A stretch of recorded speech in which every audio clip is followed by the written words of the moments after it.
തെക്കൻ കുവൈറ്റിലെ മംഗഫ് നഗരത്തിലുണ്ടായ തീപിടുത്തത്തിൽ മരിച്ചവരുടെ കുടുംബത്തിന് 12.5 ലക്ഷം രൂപ ധനസഹായം നൽകും. എംബസി വഴിയാകും കുവൈറ്റ് സർക്കാർ തുക കൈമാറുക.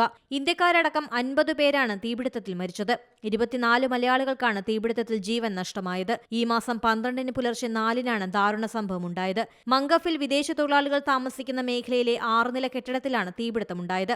അപകട സമയത്ത് കെട്ടിടത്തിൽ 176 പേർ ഉണ്ടായിരുന്നു. തൊഴിലാളികൾ ഉറക്കത്തിലായിരുന്നത് അപകടത്തിന്റെ ആഘാതം വർദ്ധിപ്പിച്ചു. പുക ശ്വസിച്ചാണ് കൂടുതൽ പേരും മരിച്ചത്. സെക്യൂരിറ്റി ജീവനക്കാരന്റെ മുറിയിലുണ്ടായ ഷോർട്ട് സർക്യൂട്ടാണ് അപകട കാരണം. സംഭവത്തിനു പിന്നാലെ കെട്ടിട ഉടമയും സുരക്ഷാ ജീവനക്കാരനെയും പോലീസ് അറസ്റ്റ് ചെയ്തിരുന്നു. കുവൈറ്റ് സർക്കാരിന് പുറമെ കേന്ദ്ര സംസ്ഥാന സർക്കാരുകളും പ്രവാസി വ്യവസായികളും ഉൾപ്പെടെയുള്ളവർ മരിച്ചവരുടെ കുടുംബത്തിന് ധനസഹായം പ്രഖ്യാപിച്ചു. ജീവനക്കാർ ജോലി ചെയ്തിരുന്ന NBTC കമ്പനിയും ധനസഹായം പ്രഖ്യാപിച്ചിട്ടുണ്ട്.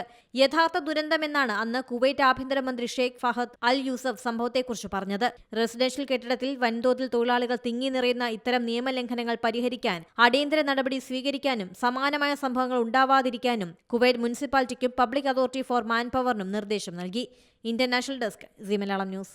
ഏറ്റവും പുതിയ വാർത്തകളും വിശേഷങ്ങളും വിരൽ തുമ്പിലറിയാൻ സി മലയാളം ന്യൂസ് എല്ലാ ഡിജിറ്റൽ പ്ലാറ്റ്ഫോമുകളിലും ലഭ്യം.